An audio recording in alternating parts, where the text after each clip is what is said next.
I did this for just 5 minutes a day, and my life hasn't been the same since. At first, I laughed at the idea. 5 minutes? That's nothing. How could something so small possibly change anything? But I was wrong.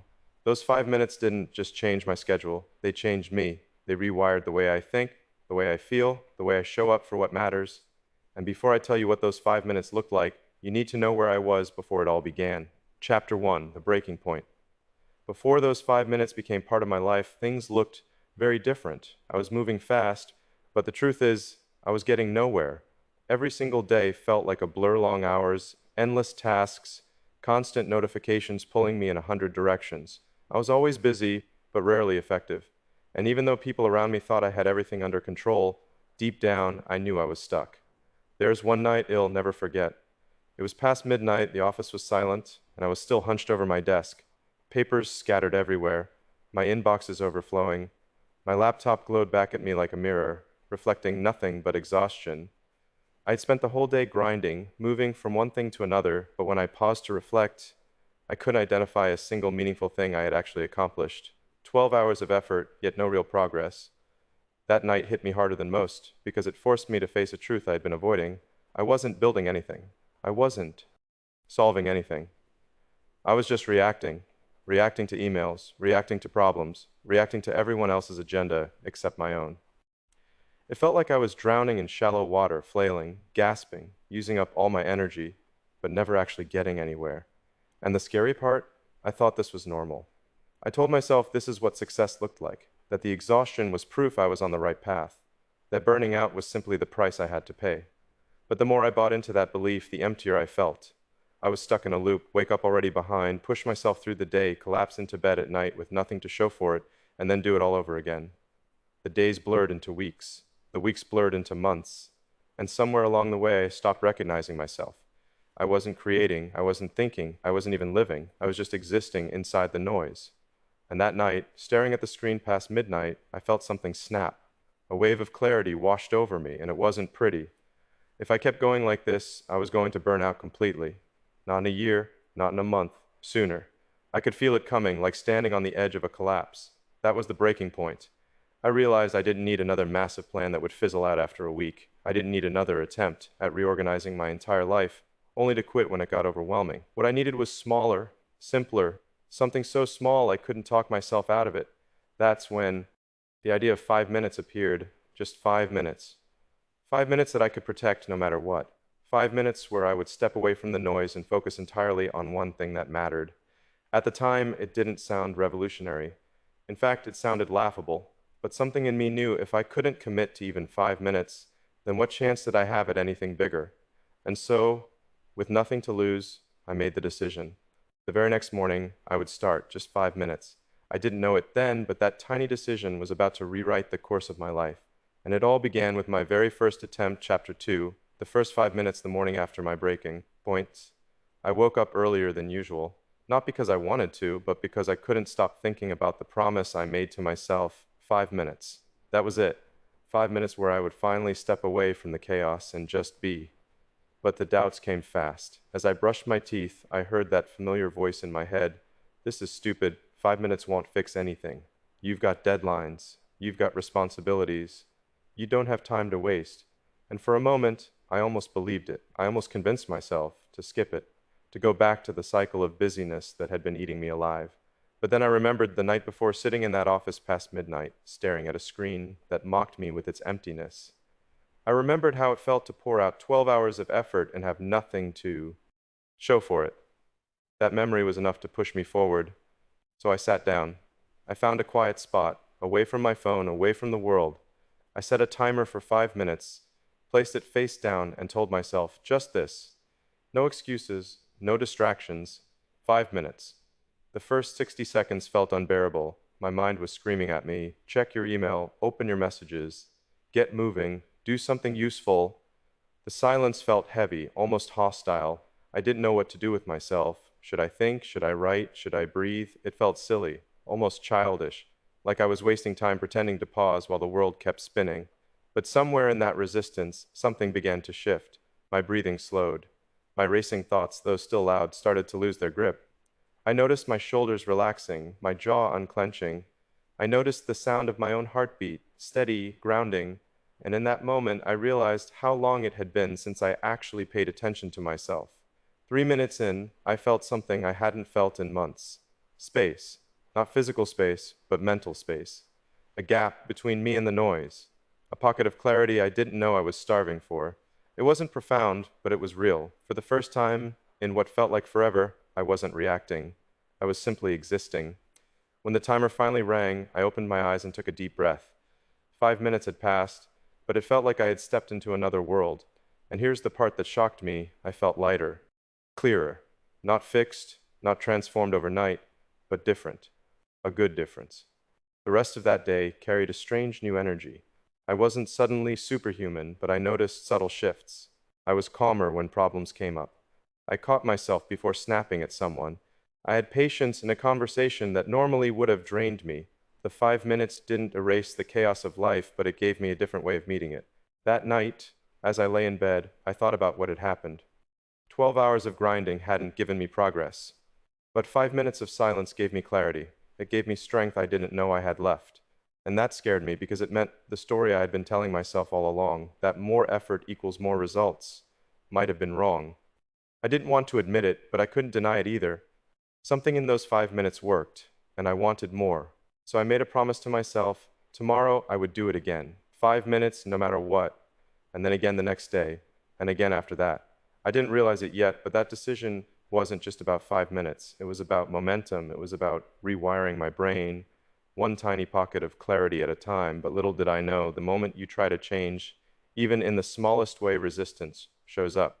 And soon, I was about to face the fight of my life, the battle between resistance and momentum. And that battle would decide everything that came next. Chapter 3, Resistance versus Momentum the Second. Morning came, and I told myself it would be easy. After all, it was just 5 minutes, nothing more. How hard could it be?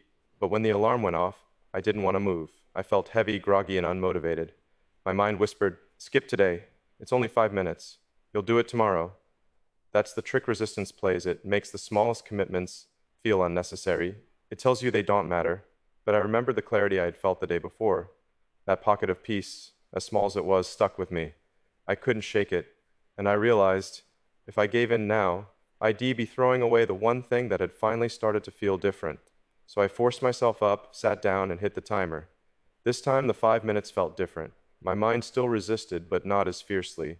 The silence felt a little less awkward. And when the timer rang, I felt that same lightness again, maybe even a little stronger. That was the beginning of a pattern of war, really. Every day resistance showed up. Some mornings it whispered, other mornings it screamed. "You don't need this. You've got more important things to do. Just check your messages first. Just start working. You're wasting time." And almost every day, I had to fight back. But here's what surprised me. Every time I chose the 5 minutes, even when I didn't want to, I won. Not a big victory, not fireworks, but a quiet, undeniable win. And that win carried into the rest of my day. It gave me momentum. By the end of the first week, I noticed something strange. 5 minutes wasn't just changing how I felt in the moment. It was changing how I moved through the entire day. I was calmer, more intentional. When stress hit, I didn't crumble so easily. When problems came, I actually thought before reacting. And when I looked back at the week, I realized I had accomplished more meaningful work than I had in the weeks before. That realization shook me. How could something so small create ripples so big? But the fight wasn't over. In fact, it was just beginning. Because resistance doesn't give up easily. It adapts. It finds new ways to creep in. And I felt it.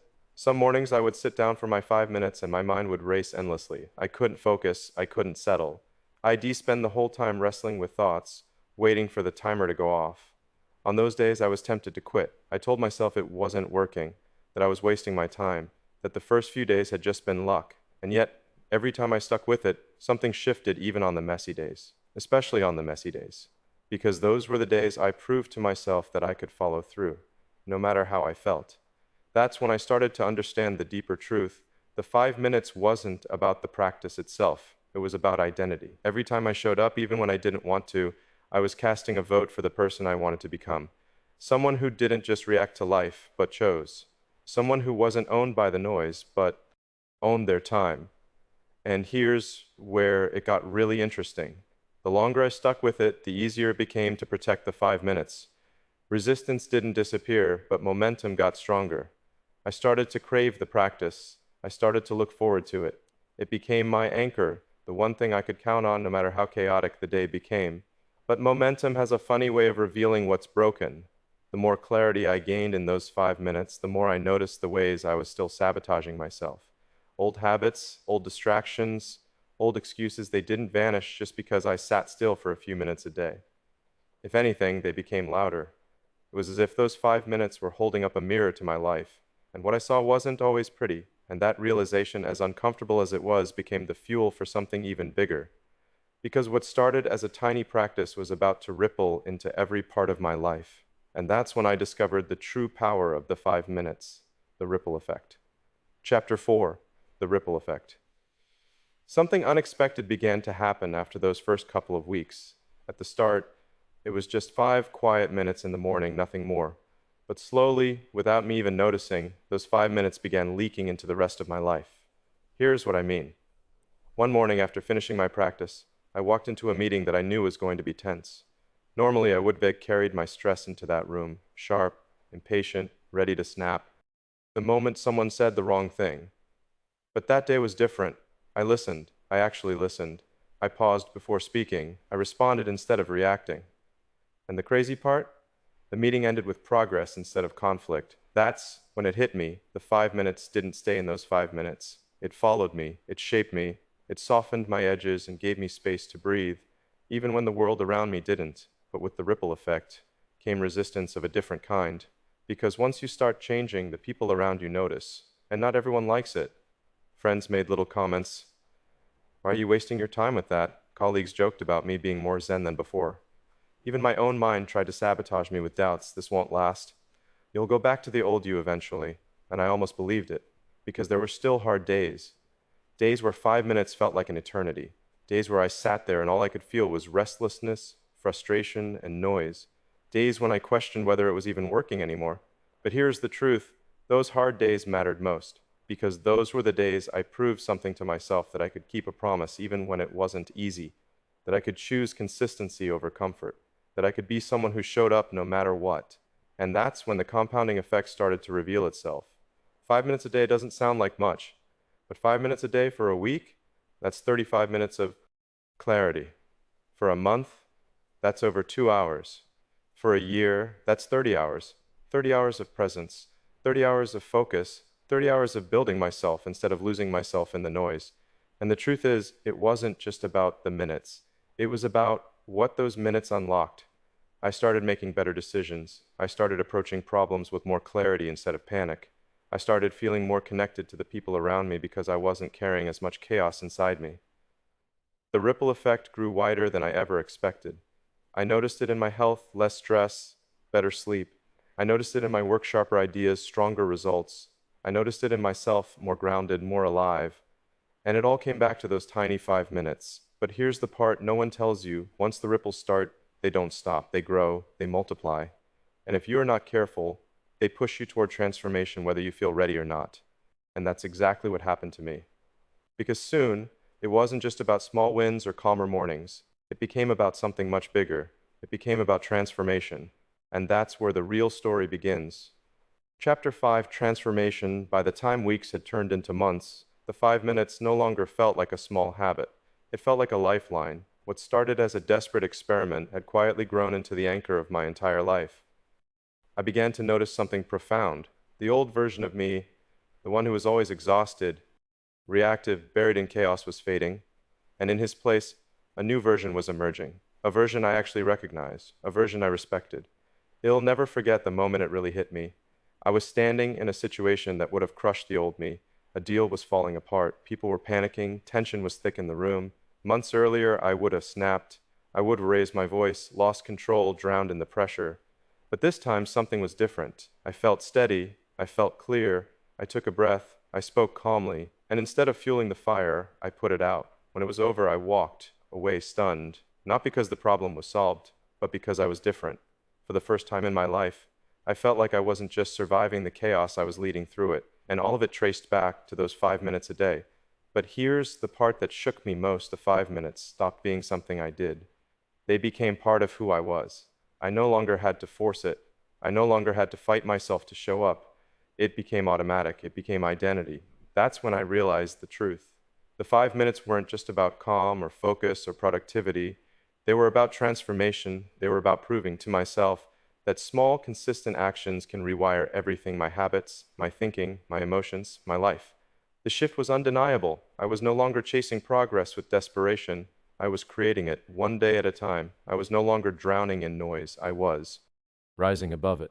I was no longer the person I had been: reactive, restless, exhausted. I had become someone new, and here's the wildest part. I didn't need hours of discipline. I didn't need massive life overhauls. I didn't need perfection. I just needed 5 minutes, protected, repeated, respected. That was the transformation. And once I understood that, I knew I had to share it. Because if 5 minutes could change me this much, then it could change anyone. And that's when I started to break it down the exact way I did it, so you can do it too. Chapter 6. How you can start today. By now, you've heard my story. 5 minutes a day reshaped my life in ways I never imagined. But here's the part you've been waiting for: how you can do it too. And the truth is, it's not complicated. It's not glamorous. In fact, it's so simple that your first instinct might be to dismiss it. That's the trap most people fall into. They underestimate the small things. They chase big overhauls, giant leaps, and overnight transformations. And in doing so, they miss the quiet, powerful changes that come from something as small as 5 protected minutes. So let me walk you through it, step by step. The first thing you need to do is choose your time. For me, mornings were non-negotiable. Before the phone, before the emails, before the world could pull me into its chaos, I carved out my 5 minutes. But for you, it might be different. Maybe you're not a morning person. Maybe your house is loud, your mornings are rushed, your kids need you, or work demands your attention before the sun is even up. That's fine. Your 5 minutes don't have to look like mine. They just have to exist. Find a moment in your day before bed, during your lunch break, even sitting in your car before you walk into the office, and guard it. Lock it down like it's sacred, because it is. The second step is to remove the noise. This part matters more than you think. 5 minutes doesn't sound like much, but if you let distractions in, it will evaporate before you even realize it. Your phone does not belong in these minutes. Neither does your email. Neither does the TV humming in the background or the endless chatter of people pulling at your attention. These minutes are yours and yours alone. So create a space, and no, it doesn't have to be fancy. A chair, a quiet corner, a notebook and a pen. Even sitting on the floor works. What matters isn't the setting. What matters is the boundary. This is your time, untouchable, unavailable to the world.